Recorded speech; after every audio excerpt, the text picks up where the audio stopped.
puasa terakhir. Berlaku tahun 2025, bukan untuk melindungi Pak Jokowi. RKUHP yang kini menjadi KUHP adalah produk hukum yang runtuh. Kitab Undang-Undang Hukum Pidana yang berlaku sekarang ini dulu dibuat pertama kali tahun 1804 di Prancis. Kenapa sih makin kesini makin hobi bikin undang-undang dengan sembunyi-sembunyi? Kita menunggu yang baru sejak merdeka itu baru selesai sekarang. Masalahnya apa sama? Ada yang setuju, ada tidak setuju, ada yang setuju, tidak setuju. Ya terus kapan? Semua bisa kena. Semua bisa kena. Jangan-jangan memang kita sengaja dibikin bingung. Kalau orang belum baca udah ribut. Kritik yang dilakukan oleh masyarakat itu tidak dipidana, itu dicantumkan di undang-undang itu. Ada lagi misalnya pasal-pasal yang berkenaan dengan bahwa itu adalah masalah moral, iya. Tapi juga itu bukan masalah pidana. Itu kan belum baca undang-undangnya. Padahal undang-undangnya itu baru diancam hukuman kalau... Jadi tujuannya melindungi martabat penguasa. Dalam hal ini DPR, martabat DPRD, martabat kepolisian, kejaksaan, dan kepala daerah. Padahal sebenarnya kalau kerjanya bagus, martabat bisa terlindungi dengan sendirinya kok. Beda, mengkritik, memfitnah, dan menghina itu kan beda, ada ukurannya. Kalau saya sih tidak perlu itu, saya tiap hari sudah dihina, tidak menggugat juga, kata Pak Jokowi. Tapi kalau negara butuh, buat itu, dan itu tidak berlaku untuk saya, kan, kata Pak Jokowi. Pendapat tersebut ditolak, dijelaskan, apakah hal tersebut juga sudah dijelaskan oleh DPR? Apakah KUHP yang baru ini sudah reaktif terhadap kemajuan masyarakat untuk mengkritisi pemerintahnya?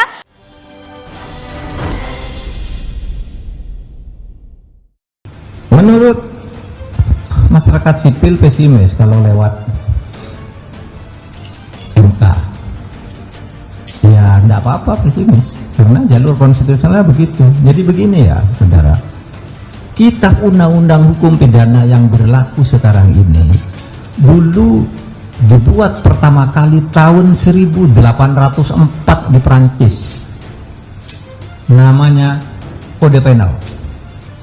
Prancis menjajah Belanda pada tahun 1811 sampai 1816. Itu diberlakukan di Belanda. Oleh Belanda itu kemudian diberlakukan di Indonesia setelah direvisi pada tahun 1871 direvisi. Lalu berlaku, lalu dibawa ke Indonesia. Sejak 1918 berlakulah itu resmi di Indonesia. Tahun 1945 Indonesia merdeka, diberlakukan lagi sambil menunggu yang baru. Nah, kita menunggu yang baru sejak merdeka itu baru selesai sekarang. Masalahnya apa sama? Ada yang setuju, ada tidak setuju, ada yang setuju, tidak setuju. Ya terus kapan? Kalau menunggu orang setuju, oke lah kita sekarang. Masyarakat sipil ingin begini, coba itu masyarakat sipil dituruti. Ini kehendak masyarakat sipil, mari kita jadikan undang-undang. Masyarakat yang tidak sipil atau masyarakat sipil yang lain yang marah, dikira dia benar sendiri, orang lain menganggap kamu salah. Masyarakat sipil jangan sok merasa paling benar sendiri, kan gitu.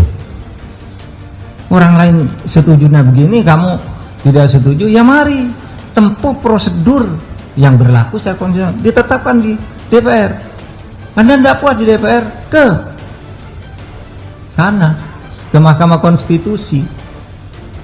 Kan gitu prosedurnya. Terus mau cara apa lagi? Cara bernegara kan seperti itu yang disepakati. Bahwa ada yang pesimis, optimis, ya biasa saja lah. Gitu. Kalau saya optimis dalam arti apapun keputusan Mahkamah Konstitusi nanti ya itulah yang berlaku. Gitu. Ada memang mekanisme legislative review, bukan judicial review. Ya nanti kita lihat legislative reviewnya, apalagi masih ada waktu 3 tahun untuk kita mensosialisasikan itu, karena kadangkala orang yang kritik kadangkala belum baca juga. Masa bilang, orang luar negeri jangan ke Indonesia kalau kamu nanti bersetubuh dengan orang yang bukan istri atau suami, itu bisa dipenjara. Itu kan belum baca undang-undangnya. Padahal undang-undangnya itu baru diancam hukuman kalau istrinya atau suaminya yang berzina ini, atau anaknya, atau bapaknya kalau anaknya yang berzina, itu mengadu. Loh, orang luar negeri ke sini nggak bawa istri, mengadu kemana? Nggak bawa anak, siapa yang ngadu? Bapaknya udah mati, siapa yang mau ngadu? Dan yang terpenting dari itu bukan soal siapa yang mau ngadu, ya sebaiknya jangan berzina, kan gitu. Seruan moral dari kitab undang-undang. Tapi banyak yang belum baca. Gitu. Wah, ini presiden kalau dihina diancam pidana. Agar Presiden Jokowi bisa nangkap orang. Lah, ini berlaku sesudah Presiden Jokowi berhenti undang-undang ini. Berlaku tahun 2025, bukan untuk melindungi Pak Jokowi. Kok lalu dituduh itu untuk melindungi Pak Jokowi, untuk menanggapi orang-orang yang kritis. Jadi untuk melindungi Anda yang mau jadi presiden yang akan datang, agar Anda tidak dihina-hina. Kalau Pak Jokowi bilangnya ke saya, kalau saya sih tidak perlu itu, saya tiap hari sudah dihina, tidak menggugat juga, kata Pak Jokowi. Tapi kalau negara butuh, buat itu, dan itu tidak berlaku untuk saya, kan, kata Pak Jokowi. Kok lalu dibilang untuk melindungi rezim, masih 3 tahun lagi berlaku untuk Anda yang menang di tahun 2024 itu nanti, untuk melindungi Anda agar negara nyaman.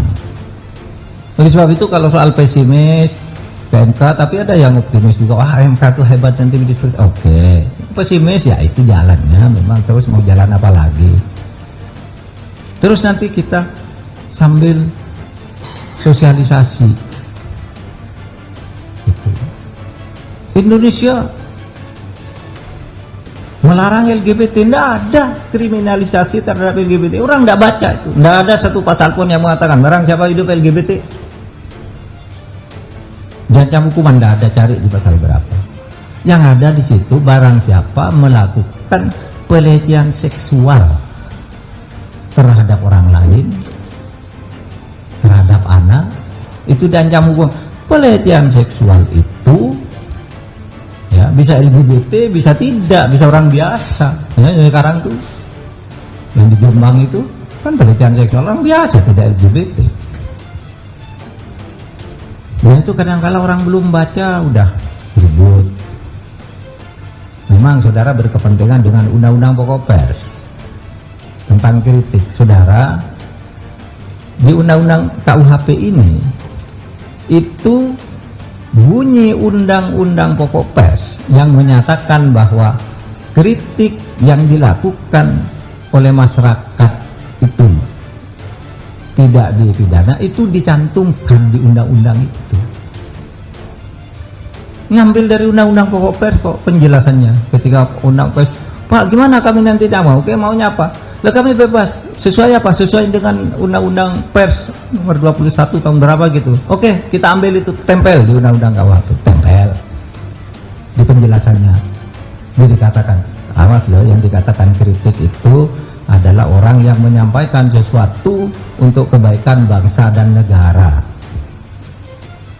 Tapi kalau orang menghina, kamu kok kayak babi, kemarin kayak kuda kok sekarang berubah kayak babi perilaku, itu menghina, bukan kritik. Saudara mau digitukan? Itu pun kalau dilakukan harus dengan laporan pengaduan, bilik aduan, tidak sembarang ditangkap gitu. Kalau yang bersangkutan tidak apa-apa, saya dibilang kayak babi, ya sudah selesai gitu. Memfitnah dan sebagainya, nah, kan beda. Mengkritik, memfitnah dan menghina itu kan beda, ada ukurannya, ada public common sense juga gitu. Tapi mari kita perbaiki, masih punya waktu 3 tahun lah. Kita semua udah berjuang, saya ikut berjuang lama sejak mahasiswa nih, RUU KUHP ini ikutlah. Sebelum saya udah 20 tahun sebelumnya udah diperjuangkan. Saya jadi anggota DPR 2004 berjuang, ini baru selesai sekarang. Mau nunggu lagi kapan? Gitu. Sudah, Anda setuju bawa ke MK. Kalau menunggu Anda setuju, Anda siapa? Anda setuju baru disahkan. Ya, what do you think you are? Kok Anda minta, kalau Anda tidak setuju lalu tidak boleh disahkan? Orang lain setuju kok, orang lain minta itu kok. Mewakili siapa? Kalau mewakili rakyat ini semua rakyat. Oleh sebab itu tempuh prosedur. Jadi hukum, apa hukum itu? Hukum itu adalah resultante. Hukum itu adalah kesepakatan. Nah sekarang dalam konstitusi kesepakatan itu dibuat oleh wakil rakyat yang menang pemilu. Pak itu menangnya curang. Ya kamu kok tidak ikut pemilu lalu curang juga, kenapa? Itu saja. Toh prosedur kenegaraan harus ini sudah ditempuh, dan itu semua sebenarnya kritik-kritik itu pada umumnya bias, belum baca hasil sosialisasi. Dulu gini deh, ini dulu disepakati, yuk kita bikin legacy bagi Pak Jokowi, buat KUHP yang sudah puluhan tahun tidak bisa dibuat, kita sahkan 17 Agustus sebagai hadiah kemerdekaan. Sepakat, sudah sepakat, oke. Tapi waktu itu Dewan Pers datang ke saya, Pak Azumardi dan kawan-kawan itu pada bulan Juli, akhir Juli gitu, Pak ini masih oke. Saya bilang, saya datang ke Presiden, Pak ini masih ada Pak, perlu ditampung enggak begitu hadiah 17 Agustus enggak. Lalu para menteri dipanggil Pak Jokowi tanggal 2 Agustus, enggak usah disahkan 17 Agustus, beri lagi sosialisasi sampai ngerti. Nah saudara, ketika kami dipanggil Pak Jokowi tanggal 2 Agustus itu, daftar isian daftar masalah yang diajukan oleh Dewan Pers itu ada 9. Sesudah disosialisasikan lagi berkembang menjadi 14. Apa? Terus disosialisasikan lagi, akhirnya yang diputuskan berubah 69 butir. 69 butir, dari 9 jadi 14 jadi 69. Terus kurang apa? Kalau nunggu Anda setuju, kalau hanya karena Anda tidak setuju, nanti saya akan mengatakan, Anda setuju, saya tidak setuju, lalu nunggu saya setuju, kan tidak boleh.